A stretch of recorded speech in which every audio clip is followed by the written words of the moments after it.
When you hear 72 in 7 months, it's an average of about 10 every month. What's so fascinating about a 2-year-old or even a 10-year-old that you will not say as a man that yes, or as a father that this got to me, and this girl is so what? The number is staggering, 72 reported cases, and the father, half of them by the biological fathers. That's where I got concerned, because I don't understand.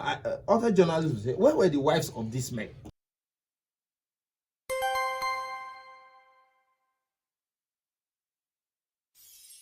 One family, one radio. Good morning, thank you for joining us. Your One Family, One Radio, 88.1 Super FM. Paul Achanago is my name. It's a lovely Monday morning at that 17th of August 2026. And yes, the Honorable is live, and Head of News and Current Affairs, Israel Adibi, is also live. We're having a very good laugh just before coming on. But I mean, it is also very much part of it. Honorable, good morning, good to have you. Yeah, good morning, Paul, and good morning, Israel. Yeah, it's good that we're having this laugh, because if things had gone awry or if things had gone south on August 15 in Osun State, I don't think we'll be laughing this morning. But it's because things went relatively well. Yes, there were complaints, there are gaps here and there are areas begging and urging for urgent reforms and attention, like behavioral misbehavior or behavioral problems of Nigerian politicians generally, which cuts across party lines. All those things have to be looked into. There is urgent call for reforms, that there should be specialized courts for electoral crimes and all of that. And there are things that we think that there should be consequences that also went down, most especially in the build up to the election. But again, this is what Honorable has got to say on Monday morning, August 17, and we are not going to Osun this morning. Let Osun people face Osun. We are facing Edo issue this morning. I think it was last week or the penultimate week when we spoke about the issue of child abuse. Abuse that minors are subjected to by parents and by those who also assume local parentis status. If you know what I mean by local parentis status, is that the child might not be your biological child, but by responsibility, because the person is put under your care and under your protective care, you assume the role of a parent. And it is reprehensible to see that the parents now, biological or non-biological, now begin to subject these kids to untold hardship and abuse, to the extent that some parents have become pedophiles and all of that. It's a concern, and the Commissioner for Women's Affairs, Mrs. Abdallah, spoke to some of these things. I think Israel will guide us through the report. There is a substantive report, and there is a pathetic case, and that will be a signpost for this conversation this morning. All right, thank you, Honorable. So, the report says no fewer than 72 cases of child abuses involving children between the ages of 2 and 10 have been recorded in Edo State between the months of January and August 2026, with fathers accounting for about 50% of the reported cases. The Commissioner for Women Affairs and Social Development, Eugenia Abdallah, revealed this at a monthly press briefing of the Edo State Ministry of Information and Strategy, describing the situation as alarming. Abdallah said the reported cases highlights the disturbing vulnerability of children, particularly within environments where they are expected to be protected and cared for. She cited the case of a 14-year-old girl currently in the ministry's custody who is 8 months pregnant, allegedly for her father. According to the commissioner, the girl's father has since gone into hiding, while the teenager has been reluctant to disclose his whereabouts to the authorities. Abdallah said the incident was brought to the attention of the ministry by a neighbor, underscoring the importance of members of the public speaking up whenever they suspect that the child is being abused. She expressed concerns that many cases of child abuse may go unreported because of fear, family pressure, or the reluctance of victims to speak up about their experiences. The commissioner therefore urged parents, guardians, neighbors, schools, religious organizations, community leaders, and other stakeholders to remain vigilant and promptly report suspected cases of child abuse to the appropriate authorities. Let's put a stop there. All right, thank you very much. I mean, it's a very pathetic situation. A 14-year-old, a minor by every definition, by every ramification, 8 months pregnant. I mean, if she was impregnated by anybody, boyfriend, neighbor, distant relation, or, I mean, it's all shades of wrong. And to make it worse, quite unimaginable, unthinkable, is the fact that it's the father, her own biological father, that has put her in the family way. Now, sometimes you cannot even fathom the way some people think or how the mind of some persons work. Because even if you're a pedophile, we think that in every situation and circumstances, there should be some boundaries. Not to take it to where your own daughter is involved. And this man has impregnated the daughter. The daughter is 8 months gone in the custody of the Ministry of Women Affairs. And this is where we're at. And when you also look at the sheer figures from January to August, I think 70 or 75. 72. 72 cases of child abuse. And 50% committed by the fathers. And this morning, as fathers, I am a father, and fathers, we really need to talk to ourselves. Because by the fact that you are the father, there is an imputed responsibility that comes with that status of being a father. Now, being a father does not start and stop with being able to impregnate a woman. And maybe if we carry out a DNA test, you are the father. The paternity is not in doubt. That is, it doesn't start and end there. It is the protective care that you have for this child all through the ages till the person becomes an adult and able to assume responsibility for themselves.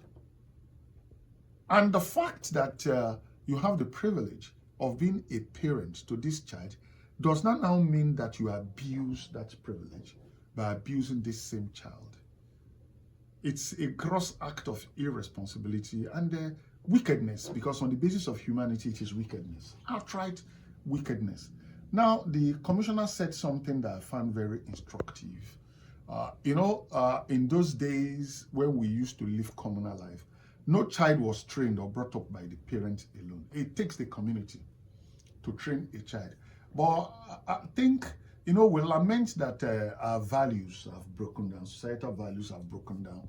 And I think we've lost some of the things that made us strong as a community, that made us resilient and formidable as a people. That communal life, that element of having a sense of being one in a community that we have lost. Nowadays, people see things happening in the neighborhood, people see things happening next door, and they look the other way and say, it's none of my business. They will be all right. Last, everybody will be all right. No. Nobody will be all right if you see and you don't see. Nobody will be all right if you don't speak out in the face of evil. Because, again, I think there is also this mentality sometimes when things are happening and we say this one is a family matter, let us just keep it within the family. There are some things that cannot be kept and should not be kept within the family. You have to speak out. It has to be strongly condemned. Just look at the fate of that child now. And upon study, most kids that were born people from the same family, maybe a father putting a daughter in the family way, most of the kids from such pregnancies come up 50% of the times with some DNA-based, how would I call it, disorders and disabilities that they come out with. So why would anybody think of doing that, of allowing that? And even the child that this thing happened to are still not disclosed the whereabouts of the father. Because somewhere in her head is, it's my dad. No. So we should be concerned. And I like the fact that Edo State government is strong on this issue of child right and child protection. These guys, the children are vulnerable. And it is our own responsibility as adults to care for them, to protect them, to provide safe environment for them. Yeah, we shout every day. We call government out, government at all levels, and say we are asking for enabling environment. But in our homes, respective homes and families, do we also provide that enabling environment for children to thrive, to grow without fear, without intimidation and abuse? Do we? Do we do that? And in our in our respective communities and neighborhoods, do we take some level of responsibilities looking out for the kids, and where we see a pattern of abuse, what do we do about it? Do we just feel a sense of, well, let me play the ostrich? It doesn't really concern me. It's none of my business. They will sort themselves out. No. If we continue to behave like that, the community will not be sorted out nicely. Society will not be sorted out nicely. There is a level of collective responsibility, and we cannot shy away from that collective responsibility. If the state has put machinery in place, has provided the right legislations to protect the rights of children and to insulate them from abuse, this will only work if we also play our own part. If everybody becomes a watchdog in their community, in their respective neighborhood, it will help. We shouldn't be having 72 cases. Those are reported cases. And we might not even have up to 10% of the cases that are reported. So if you do your maths with that, that means we can easily have more than 1,000 of cases of abuse of minors that we don't even know about. And these children grow with that psyche, mixed up psyche, abused and all that. And what kind of adults do you think they will grow up to become when they've had dysfunctional upbringing because of all sorts of abuses they've been subjected to? We need to step up. We need to rise up. We need to wake up and put on the garb of collective responsibilities and cooperate with the statutory bodies and right authorities to ensure that here in our state or in our neighborhood, where we live, in our community, no child, I repeat, is abused. No child is allowed to wallow in abuse. And I think I'll start by commending the Ministry of Information and Strategy. Most of the time we say government representatives don't come to the fore to provide explanation as to what they are doing, but the ministry came up with this initiative to every month brief media on what the various ministries are doing, and with time they bring different agencies of government or ministries or department to speak to some of the things it has done. And that was where we had the chance to see the ministry or the commissioner for women affairs, Eugenia Abdallah, speak to what's happening within Edo State. And I thank the commissioner for being spontaneous in that address, because yes, a lot of things were said, but it was during the Q&A, question and answer, that this came to the light and became the standout story from everything that was discussed on that day, because the figures itself was alarming. Like the Honorable said, most cases are not reported, but when you hear 72 in 7 months, it's an average of about 10 every month. Because 72 that's reported, that is reported every month. And she now said half of this figure, and that was what got to me, half of this 72 that was reported happened by their father, their biological parent. And when they say abuse, it's not a case of physical abuse. We're talking about cases of defilement, cases of rape. That's what we're talking about, because you can just say abuse is general and you can make it generalized, but we're talking about defilement, sexual abuse of minors underage. She said people between the ages, children between the ages of 2 and 10. It beats me hollow.